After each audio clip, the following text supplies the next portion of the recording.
I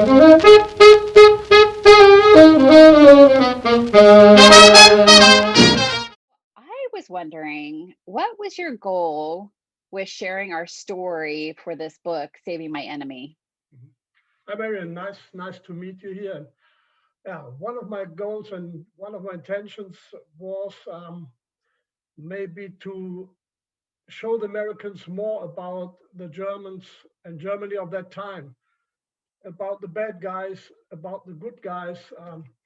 When we were in Philadelphia in 2018, Gene Garnier, the son of Wild Bill Garnier, asked me and he said, Volker, who could it happen that a nation of culture, and I think the Germans think they are, committed such incredible crimes like killing the Jews? And it wasn't only the Jews, killing the gypsies, killing the handicapped, and all those things. And yeah, I said, Bill, Gene, this is not a question I can answer so quickly and easy. It's like it's a question of the time. Hitler didn't fall from the sky.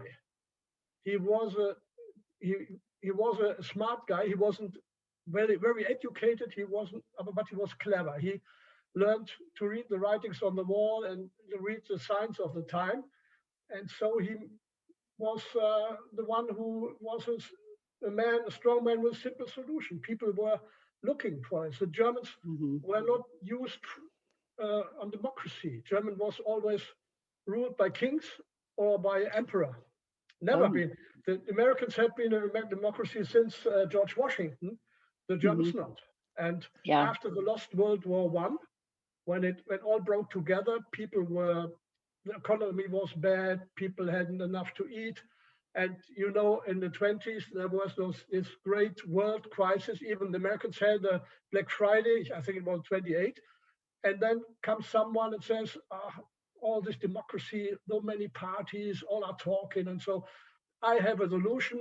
Let's make Germany great again, or what to say. And I have a solution with this. And if you collect me, I'm the one to lead Germany in the brighter future. And so it happened. I read it in a book in 1933, in the last free elections. The Nazi Party got 42%. That is not enough to rule. You know, Right. you need more than 50. 50, right. But people said, let's take Hitler and we make him chancellor.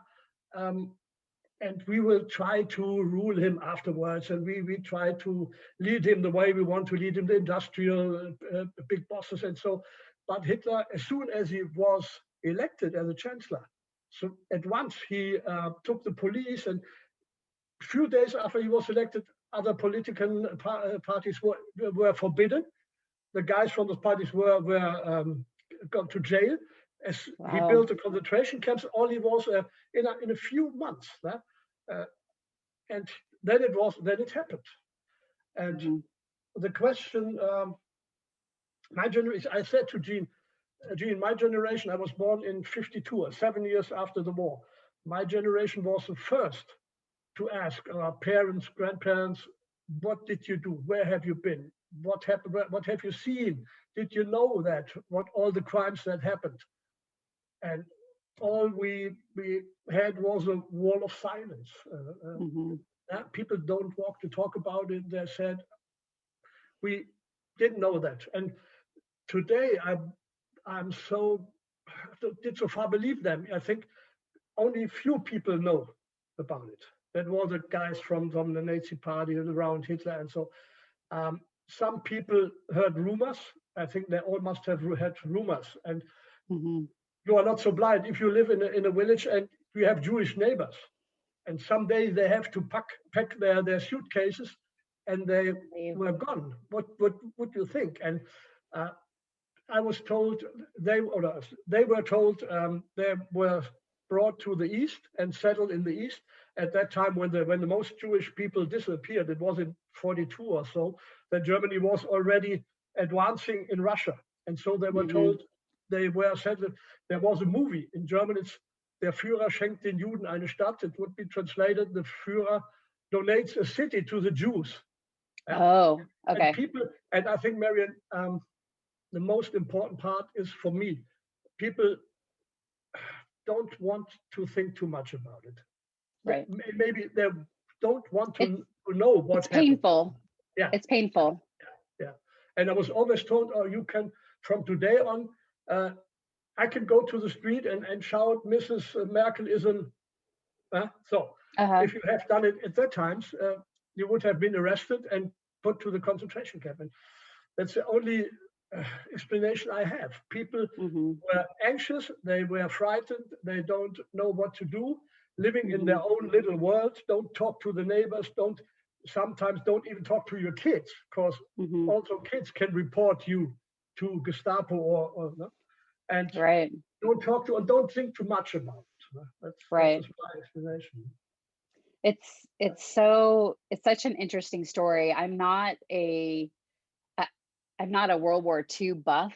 I don't know a Yeah, lot about yeah, World War II. I yeah, know about Easy Company, yeah, but it was so interesting to learn more about uh, the German side of the war, and how it, like you just said, how it all started with yeah, Hitler yeah. taking power.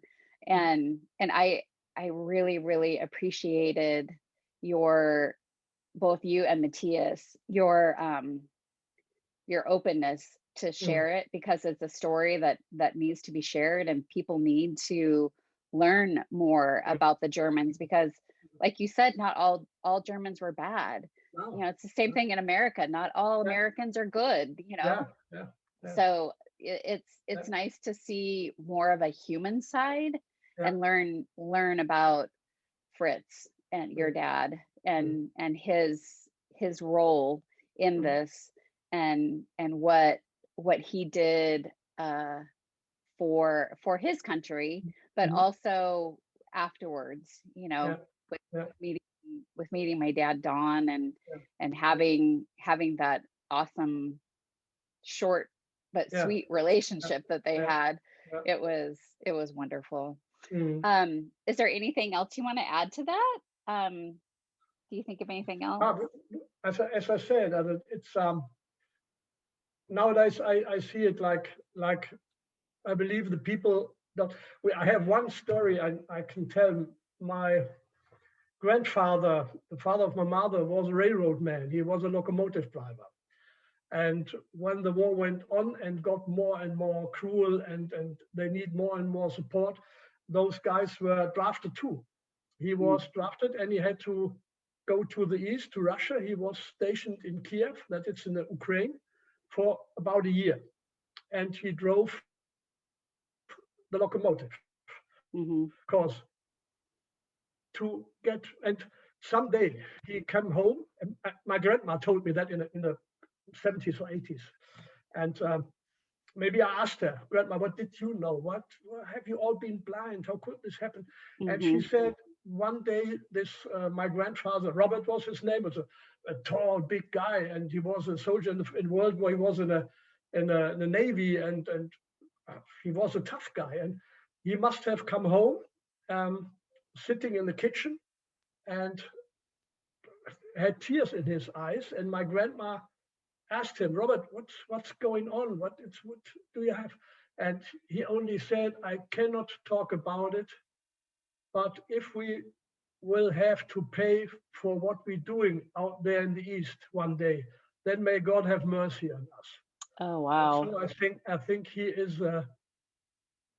You need to put the Jews to these death camps like Auschwitz and Treblinka. They were transported in trains, Mm-hmm, and you mm-hmm. need someone to drive those trains. Oh And gosh, I'm not yes. sure if he was one of them. And you stay on that ramp where the people have to come out and are selected by the SS. You die, you're not. And you sit in your locomotive and watch this. You cannot go out and say, hey, USS, what are you doing? Because they put you on the next wall and shoot you. Right. I think this is a shame. So many German, he's long dead. He died in 58 when I was 6 years old. So I couldn't ask him about this No. thing. I could only ask my grandma. But there were so many Germans that had to live with this their whole life long. Yeah. Uh, Well, thank you for answering that question, Volker. I really appreciate you taking the time to talk to me and visit about your dad and talking about our new book, Yeah, Saving My Enemy. yeah, Thank yeah, you. yeah. Well, welcome, Marianne.